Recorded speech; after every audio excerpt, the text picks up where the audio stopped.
Muito bem, agora que são 12 horas mais 23 minutos aqui em Jeremoabo. E a partir de agora a gente conversa com o Dr. Ailton José de Souza, que é delegado de polícia aqui de nossa cidade, né?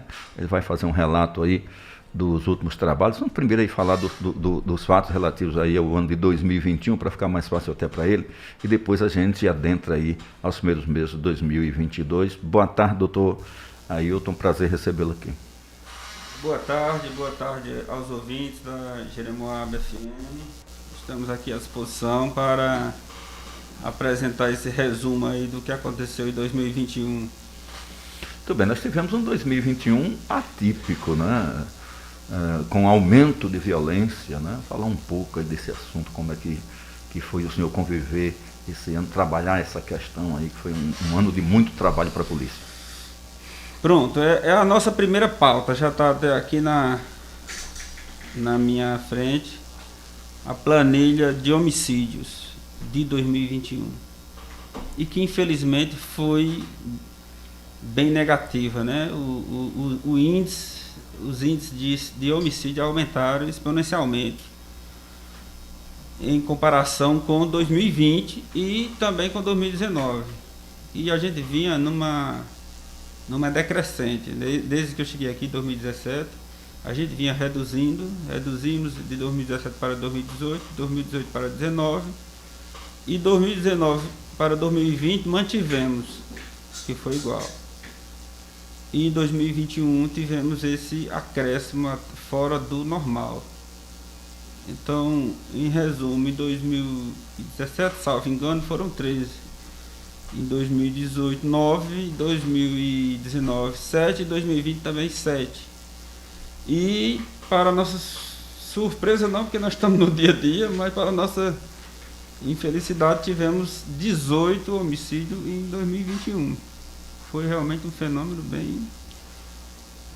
bem desafiador, é a palavra mais correta, para a gente, que não paramos de trabalhar em nenhum momento, trabalhando muito, mas são situações em que nem sempre, por mais que a polícia trabalhe, consegue evitar. Certo. Desses homicídios aí, já houve elucidação de quantos, doutor, aproximadamente? Pelo levantamento que eu fiz aqui, que eu tenho aqui até anotado, nós temos um índice de elucidação em torno de 70%. De inquéritos, de investigações concluídas e remetidas, alguns ainda na delegacia, mas já com indicação de autoria. Então, se a gente puder passar aqui um resumo rápido, nós começamos o ano com algumas situações já em janeiro e fevereiro, em que havia um adolescente, que eu até não vou citar o nome, mas que ele estava com outros e integrantes de facção. Se quiser pode tirar a máscara? Sim. Não, por enquanto está tranquilo. Tudo bem? Muito bem. E aí a gente fizemos diligências, tem aqui até o histórico e conseguimos apreender esse adolescente. Certo. E aí demos uma estancadazinha. Contudo, logo em seguida, a partir do mês de abril, maio, teve outro indivíduo que também já acostumado a praticar homicídios, que de tanto ser perseguido em outras cidades e outros locais em que pratica crimes, veio também parar aqui e começou a praticar vários homicídios, né? Eu tenho aqui o apelido dele, é conhecido como Bebezinho. Ele é do povoado Malhada Nova, lá em Pedro Alexandre, mas teve muitas ações criminosas no estado de Sergipe. E tem aqui pelo menos no mínimo 6 homicídios atribuídos a ele. Já aqui na Bahia. Já aqui na Bahia, em Jeremoabo. E ele também, quando ele teve, no mês de março, ele teve umas ações no início do ano em Pedro Alexandre. Então, no mês de março, nós fizemos ações lá, junto com o delegado de lá, na época, doutor Lira, no intuito de capturar esse bebezinho. E ele já tinha, nessa ocasião, 4 mandados de prisão do Sergipe. Ele tem muitos processos do Sergipe. Então, quando a gente apertou lá em Malhada Nova, por incrível que pareça, ele veio exatamente para cá. E foi minha tristeza, que ele devia ter ido para outro canto. Veio para sua área. Veio para minha área. E começou a praticar esses homicídios. Então, nós começamos a focar em cima dele, até que tivemos uma ação exitosa e que gerou o que a gente chama de uma intervenção policial com resultado morte, que ele veio a óbito. E jamais aqui para o fim do ano, a partir do mês de outubro, mas mais fortemente em dezembro, começamos a observar uma briga de facção.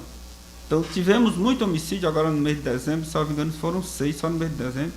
A maioria deles com briga de facção. A maioria das vítimas envolvidas, que já haviam sido presas aqui em Jeremoabo, e envolvidas diretamente com o tráfico. Então foi um ano bem atípico, assim, eu posso dividir em três situações. Essa do adolescente, posteriormente o bebezinho, e agora no final do ano as facções.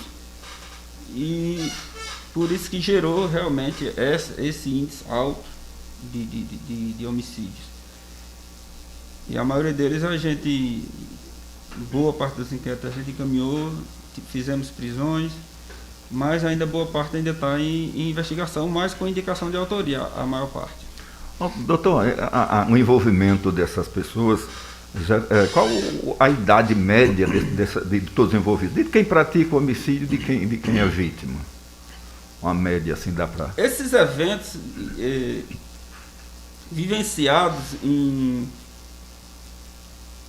2021, a maioria são jovens, e até adolescente nós tivemos a morte, um desses homicídios foi praticado contra um adolescente, mas a grande parte jovens, com menos de 20 anos, a grande parte. Coisa, né? Está entrando muito cedo, estão se indo mais cedo ainda. Muito cedo, são recrutados para o tráfico, os adolescentes são recrutados. Hoje em dia já estão sendo recrutados quando crianças, né? Eu acho que eu vou, se não for, eu vou retirar a máscara, porque fica embaçando aqui o óculos, e eu não consigo ler sem o óculos. Tudo bem.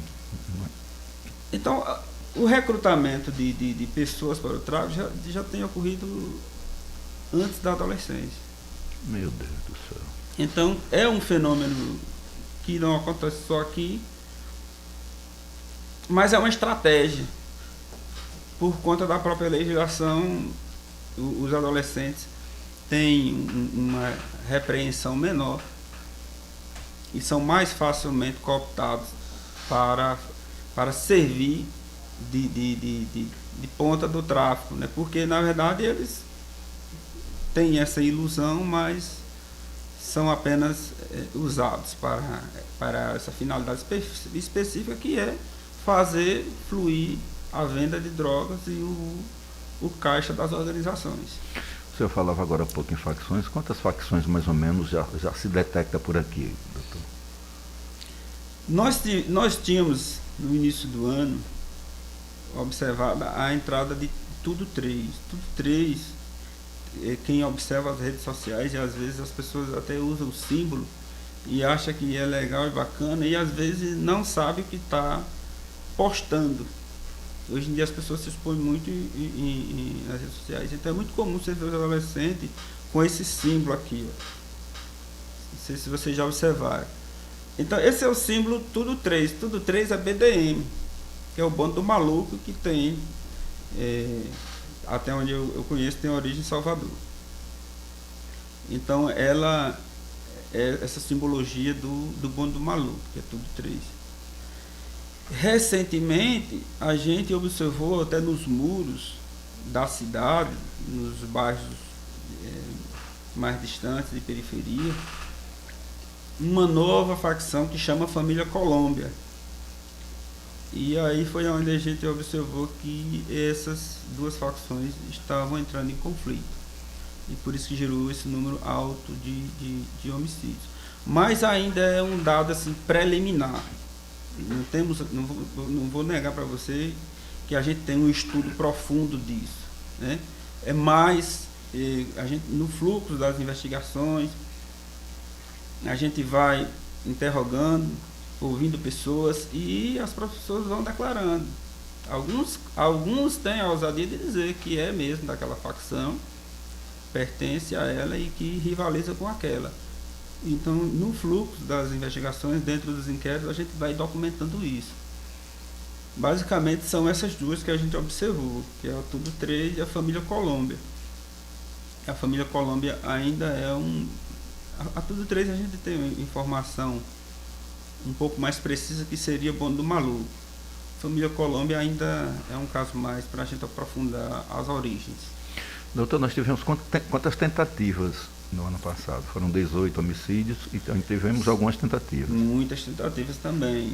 Na média de também 18. Eu levantei mais os homicídios, mas certamente não foi menos do que os homicídios consumados, não. Bem, a gente, por algumas ações, né, a gente deduz, quem tem um pouco de experiência na área militar, deduz que muitas vezes as pessoas estão indo praticar homicídio, não são pessoas muito acostumadas, né, estão sendo recrutadas de forma muito prematura, porque às vezes eles não conseguem consumar o fato, né, muitas vezes disparam várias vezes e não conseguem acertar o alvo. O que a gente observa muito é que esses que são recrutados e estão ali na ponta da execução é que tem pouco preparo. Aqui ainda é uma coisa assim. E também as armas. A gente observou. Agora já no fim do ano apareceram as armas já mais preocupantes, né? Teve uns homicídios aqui com .40, que já é uma arma de um certo poder ofensivo, que inclusive é usado pelas polícias. Mas os anteriores, no início do ano principalmente, a gente observava que era mais o revólver, o 32, às vezes o 38. E também é o momento da ação. Normalmente são os executores desses crimes, são, como eu disse, são pessoas que estão ali naquela linha de jovem para adolescente. Normalmente estão sob efeito de droga. Então, naquele momento, ele às vezes não tem a exata percepção do que está fazendo. E acaba que aquela ação não saiu como planejado. A gente observa às vezes isso. Ou então a própria vítima pôde se antever, ou estava esperando, correu. Teve várias situações dessas de registro na delegacia da vítima que sequer foi atingido, porque já tinha ciência do seu envolvimento com o tráfico, tinha ciência que poderia ser vítima a qualquer momento, e quando chegou a situação de abordagem, percebeu e conseguiu fugir. Muito bem, doutor. E qual o caminho, né, a seguir pelas autoridades, de um modo geral, a gente quando fala, né, porque as ações têm que ser em conjunto, né, qual é o caminho aí para a sociedade, né, para as pessoas? Para a questão da juventude, da adolescência e da juventude, é preciso abrir o alerta, né, de outros órgãos. Os órgãos policiais, principalmente a polícia judiciária, ela é uma polícia que atua no depois, né? Já é nos sintomas, a gente atua em cima dos sintomas. Os fatos já aconteceram, então a gente trabalha de forma repressiva, investigando e tentando prender os autores dos crimes. Então, o que a gente observa é que essa leva de tantos jovens, né, praticando o tráfico de drogas, se exibindo nas redes sociais, exibindo-se com armas, com drogas e usando também. Adolescentes, não só homens, mas mulheres, tivemos várias ocorrências de adolescentes na delegacia, 14 e 15 anos recrutadas para o tráfico. Então, observa-se que alguns órgãos estão muito, como é que se diz isso? Não vou dizer nem falhando, mas é um alerta para melhorar a atenção com essas pessoas. E aí, fundamentalmente, a família, que aqui vem em primeiro lugar, que é como pressupõe o Estatuto da Criança e do Adolescente, as escolas, e aí essa questão da pandemia exacerbou muito, né? Essa ociosidade do adolescente, esse vazio e ocupação do seu tempo com essas coisas que não trazem, né, um bom futuro. Infelizmente, trazem situações bem extremas, como a gente viu de adolescente de 16 anos que foi vítima de homicídio esse ano. Tivemos com 16 anos, tivemos com 18 anos, e que mostra que realmente a parte educacional está aquém, e precisa ter esse olhar para a questão educacional, para a questão de ver o que essas pessoas estão fazendo. Então é preciso que esses órgãos, a família, a escola, o conselho tutelar, e junto com a gente também, que a gente tem corresponsabilidade na questão social. A gente é um órgão de polícia, a gente se diz, a gente está na última solução. Quando a gente é acionado é porque realmente o caso já é mais que grave, mas nós também desenvolvemos ações sociais dentro das nossas limitações de agenda, né? Mas nós desenvolvemos sim.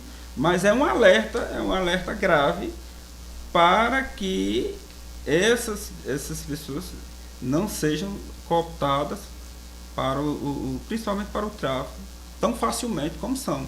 E que achem bonito se exibir nas redes sociais dizendo que é dessa ou daquela facção. Muito bem, outro assunto que a gente já comentava no ano passado, uma preocupação que o senhor tem com relação aos estupros, né? Melhorou, diminuiu, como é que foi 2021? Continua essa questão dos crimes de abuso, principalmente de abuso contra criança e adolescente. Ela tem muito em voga a questão também dos desvios, das patologias sexuais, né? Que isso a gente que estuda um pouco mais e aprofunda, até nos relatórios eu cito, e que é mais difícil de você ter uma prevenção. Normalmente você só descobre quando já aconteceu. Então, os indícios os inquéritos que nós fizemos, ele indicam uma estabilidade. Não houve uma exacerbação desses crimes, mas também não houve uma diminuição. Que também a gente sabe que esses índices não refletem a realidade. Então a gente tivemos vários mandados de prisão por abuso de criança e de adolescente. Maria da Penha também é um outro problema da sociedade. Já que você tocou no assunto, eu vou passar aqui uma estatísticazinha aqui, rápida, certo? Pode ficar à vontade. Sobre o ano passado. Nós tivemos mandados judiciais cumpridos, mais ou menos 40 mandados judiciais cumpridos, entre prisões preventivas, prisões temporárias, mandados de busca e apreensão. Medidas protetivas encaminhadas ao Poder Judiciário, 108 medidas protetivas. No caso são os maridos que agridem as mulheres. Então, uma medida protetiva é sempre um pedido de urgência da vítima numa situação de violência doméstica. Então, para você ter uma ideia da amplitude da violência doméstica, eu sempre tenho dito nos meus relatórios e planejamentos que Jeremoabo já comporta até uma delegacia da mulher. Se não uma delegacia da mulher, porque tudo tem custo e o custo é sempre muito alto, e a Lei Maria da Penha prevê isso, mas pelo menos um núcleo, né? Um núcleo especializado de atendimento à mulher, com equipes multidisciplinar, com a equipe da polícia direcionada só àquele tipo de ocorrência, porque a demanda ela comporta, pelos números que eu estou dizendo aqui, 108 medidas protetivas encaminhadas ao Poder Judiciário. É muita coisa num município desse tamanho. Quer dizer, a polícia trabalha muitas vezes para investigar outras situações, tem que se disponibilizar a esse tipo de ocorrência. Porque nossa delegacia é uma delegacia territorial. E pelo fato de não termos outra, a gente atende todas as naturezas de crime, todas, sem exceção. Então, nós temos que fazer o planejamento para não deixar de atender essas demandas. É lógico que a gente não consegue vencer todas, infelizmente, é muito pela capacidade que a gente tem de vencê-las. Mas existem situações em que a lei traz as preferências. E às vezes até o cidadão às vezes pergunta, eu fiz uma ocorrência e estou aguardando a minha intimação e nunca chega e demora. Então, essas prioridades são estabelecidas na própria lei. Primeiro, a questão dos homicídios, né, que é uma prioridade sempre do Estado, não é só da Bahia, de todo o Estado, que a morte, o crime violento, ele é o reflexo, ela é o sintoma de uma desestabilização na sociedade. Então, o homicídio é um dos que vem em primeiro lugar. Violência doméstica também é uma das situações em que a lei traz prioridade. Então, a gente tem que atender com urgência. Chegou na delegacia, a gente tem que ouvir logo a vítima, encaminhar a medida protetiva. E outras prioridades, criança, adolescente, idoso. Então, são demandas que vêm se sobrepondo às demais. Então, por isso que os números ficam bem grandes nesses casos, que reflete realmente que a violência, os homicídios foi uma situação que a gente está tentando ver se pelo menos controla e estabiliza. Mas se essas facções continuarem, né, expandindo as ações, porque é questão do dinheiro, né? O lucro é alto, o recrutamento das pessoas para o tráfico é baixo, a maioria das pessoas, essas que vendem e que são mortas no tráfico, são pessoas que não usufruem desse dinheiro. A gente sabe que não são pessoas de posse. Quem usufrui do dinheiro é quem está comandando. E a violência doméstica é um fenômeno das relações, né? Do desacerto dessas relações, do conflito intrafamiliar. Não é só homem, mulher, pai, filho, irmãos. Esse é um conflito que a gente tem encaminhado muito, principalmente quando envolve criança e adolescente, para acompanhamento. E a legislação, ela prevê também que os autores, os investigados, que também sejam encaminhados. Por isso que seria interessante essa equipe multidisciplinar, porque a gente encaminharia não só a vítima para acompanhamento, mas também os autores, para ver essa questão do acompanhamento, da terapia, para ver se ele entra na mente dele que essa relação de dominação, seja do homem para a mulher, de mulher para mulher, a violência de gênero em que um dos envolvidos naquela relação impõe ao outro certo tipo de conduta, essa relação abusiva, ela só mitiga quando a pessoa tiver consciência que está naquela situação. Às vezes a pessoa está fazendo aquilo e acredita que está correto em fazer aquilo. Então, se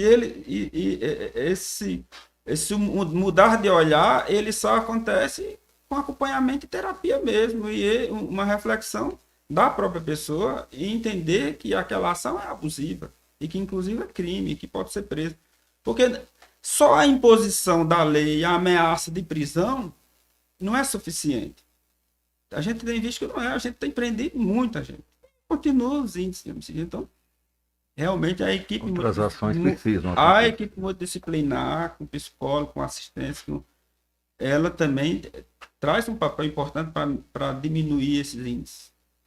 Muito bem, doutor. Agora também no 2021, a polícia desenvolveu muitas ações importantes também, né? Ações conjuntas com toda a Corpim, né, aqui no município e na região. São 12h48, estamos conversando com o doutor Ailton, delegado de polícia aqui da Delegacia Territorial de Jeremoabo. Sim, com certeza, até porque foi um ano bem desafiador, né? Com tantos fatos graves e a gente desafiado todo dia a combater, a reprimir e aprender. Então, esse como eu digo, o nosso trabalho é o trabalho, já é um trabalho no depois, né? É combatendo sintomas. Por isso que eu acho que alguma coisa está errada. Eu não acho não, eu tenho certeza que está errado.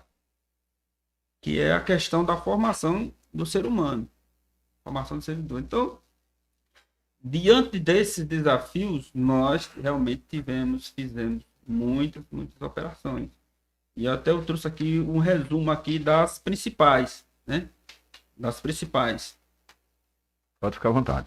Então, eu vou falar rapidamente, porque realmente é muita coisa e vai ficar bem extensivo. Já no início do ano, como eu disse, a gente começou com as ações de busca em cima do adolescente que foi apontado em relatórios como autor ou participante de pelo menos 3 homicídios. Isso não só em 2021, ele já vinha de 2020.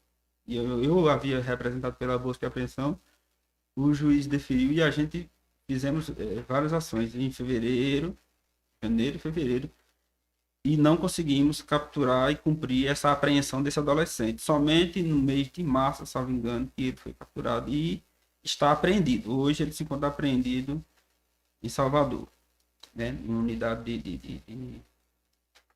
de assistência ao menor. Já no mês de março também nós tivemos a operação chamada Resguardo, e aí, voltando à questão do estupro, a Operação Resguardo foi uma operação desenvolvida em âmbito nacional, cujo objetivo era combater o crime de estupro de vulnerável. Então, a gente fez essa operação e cumprimos mandados de prisões de pessoas que praticaram esse tipo de crime. Isso foi no mês de março. No mês de maio, nós desenvolvemos uma operação que eu batizei ela de Egresso. Eu não, né? A Polícia Civil junto com a equipe.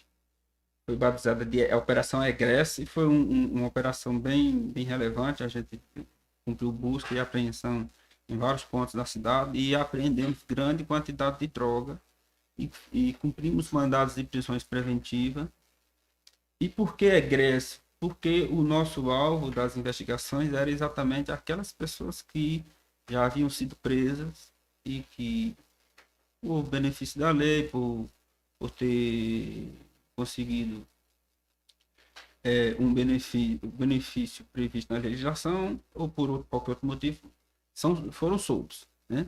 Então, são ex-presidiários, mas que, assim que saíram do presídio, continuaram a cometer crime. Então, nós fizemos essa operação Egresso e ela foi desenvolvida em 3 etapas. A primeira foi em maio, teve outra, salvo engano, em setembro, e já mais no final do ano, em novembro, a gente teve mais uma etapa dessa operação.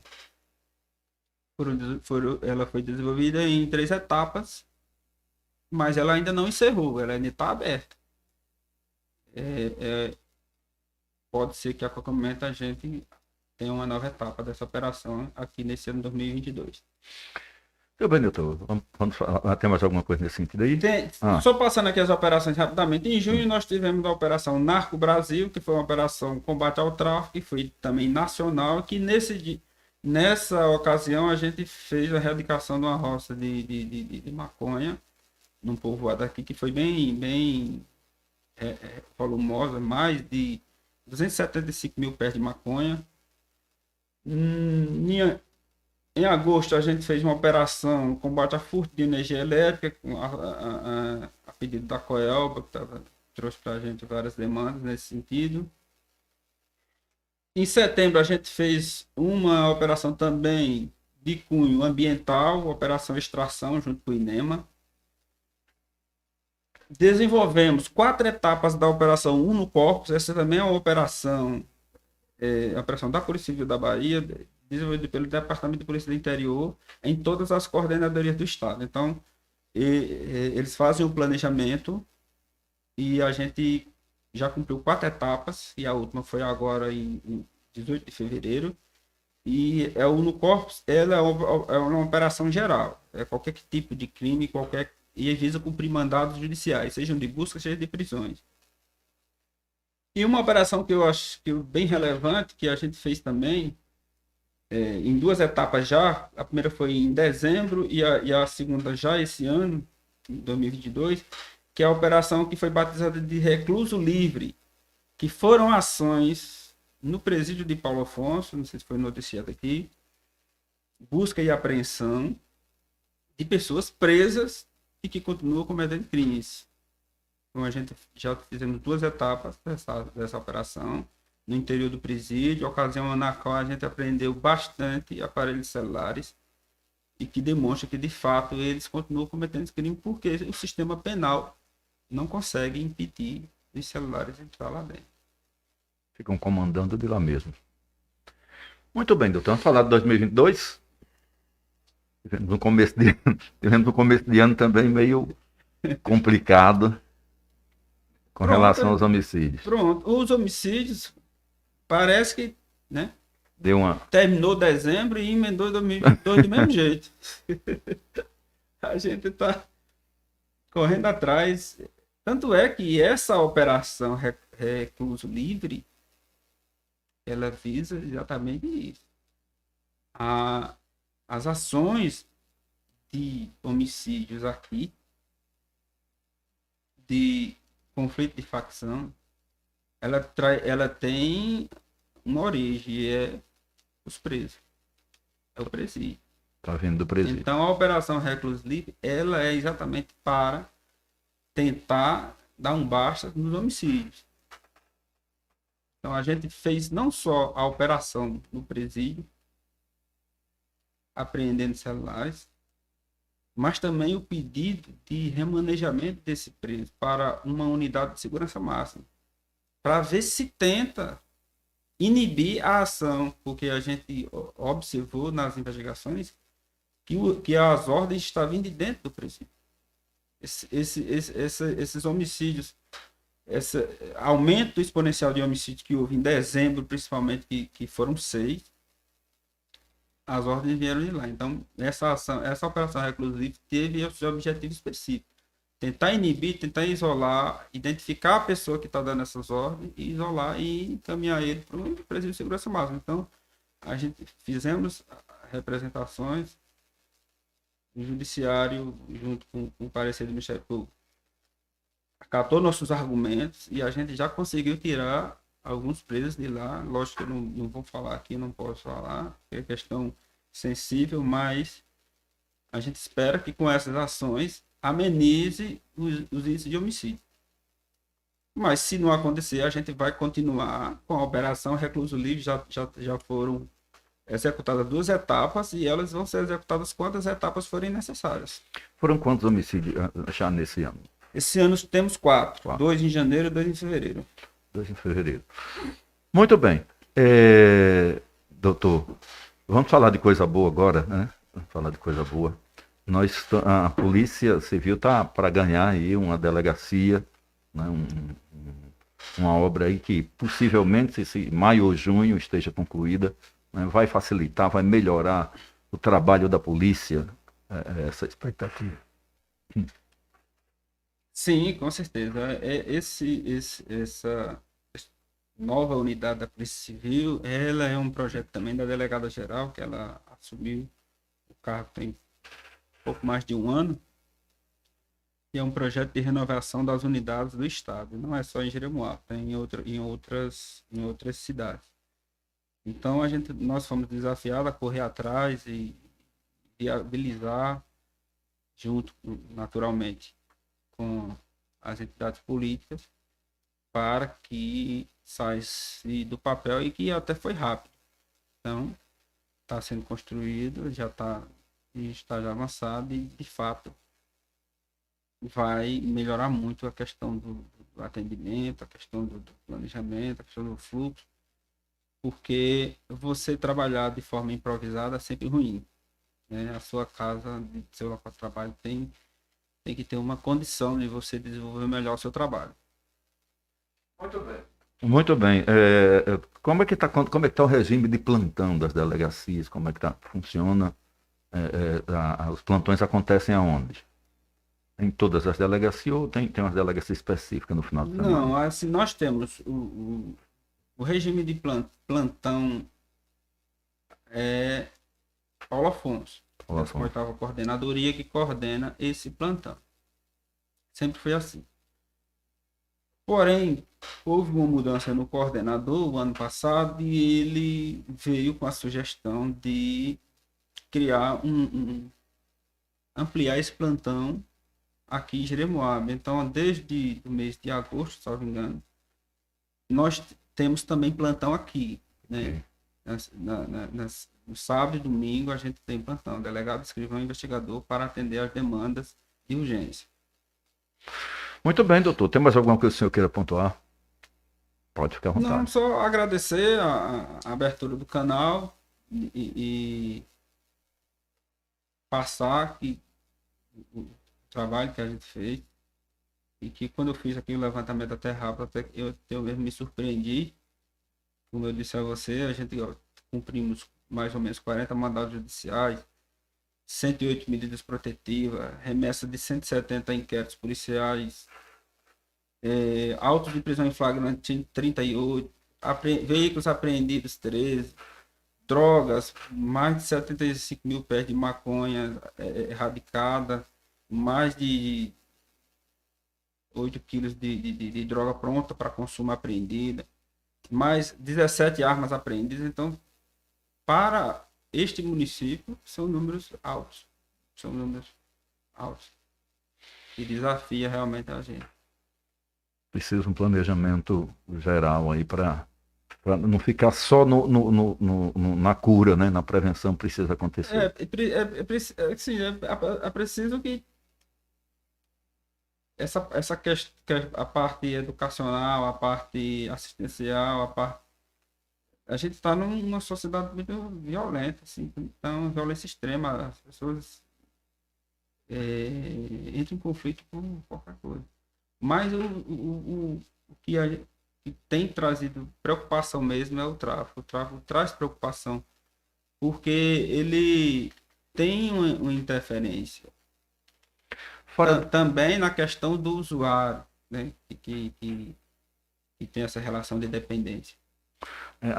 Tirando os homicídios ligados ao tráfico, um número considerado relativamente baixo.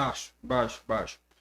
Aqui eu posso lhe dizer mais ou menos quantos foram que não foram tráfico. Em torno de 3, não foram mais do que 3. Que foram uma briga ocasional. Aqui, se eu for passar a lista, porque eu não vou nem indicar nomes nem nada, mas aqui, de longe aqui, 90% foram tráfico, 85% com certeza tráfico. É muita coisa. Tudo motivação tráfico, briga de facção, um ex-presidiário que não ficou devendo. Essa questão mesmo das facções é que eu vi que realmente quando entra alguém querendo invadir o território todo, sempre dá conflito. Então é um desafio posto e a gente está com ações desde o início do ano. Fizemos o planejamento para tanto essa operação que a gente fez nos presídios, mas ações de investigações também na cidade, de captura, e a gente realmente já prendemos bastante gente. E nossa missão é tentar pacificar. Porque quando está pacificado, tá tudo bem. A gente não vai conseguir impedir que se venda droga nem aqui, nem em lugar nenhum do mundo. Isso aí é a realidade. Porque Verdade. é um negócio lucrativo. Mas quando está pelo menos pacificado, né, Menos tem uma mal, né? instabilidade naquela comunidade.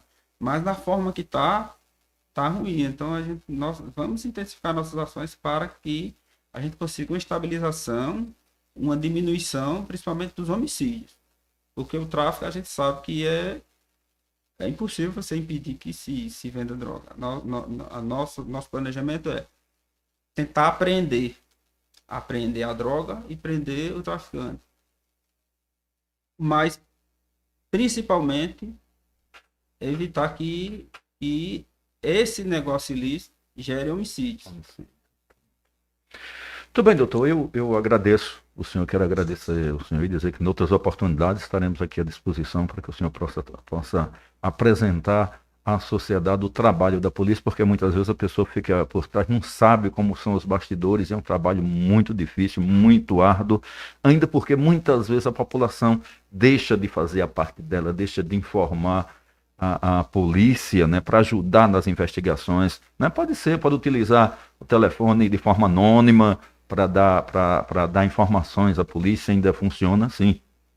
Sim, nós temos os canais, e tanto o telefone da própria delegacia, mas nós temos o telefone, o canal de denúncias e o canal nosso de investigação. Então, a gente sempre, esse ano mesmo, 2021, a gente recebeu muito apoio da população, denúncias, né, que chegaram nos nossos canais e que foram acolhidas, investigadas e verificadas, e boa parte delas procedeu, e a gente fizemos ações em cima disso. Então, a sociedade não pode se calar, achar normal a exacerbação da violência. Doutor, quem quiser fazer uma denúncia anônima, qual o número? Agora você me pegou, eu tenho que olhar no meu celular porque eu não tenho de memória, mas eu vou deixar aqui os canais. O canal que o da violência doméstica e o de abuso é sempre o Disque 100. Disque 100. Esse é o mais para esse tipo de coisa. Mais comum. O nosso canal de investigação, eu tenho aqui, eu vou deixar com você o contato. E tem o contato da delegacia, que eu acredito também que vocês já tenham aqui. Muito bem, doutor. Muito obrigado. Conversando. Pois não. Eu que agradeço a abertura do canal. Em outras oportunidades estaremos aqui, se Deus quiser. Bom trabalho para o senhor, né, que a delegacia venha trazer pelo menos um local mais digno aí para os senhores exercerem o trabalho. São 13h06, Luiz Carlos. Vamos faturar? A gente volta já. Conversamos então com o doutor Ailton José de Souza, delegado territorial aqui do município de Jeremoabo.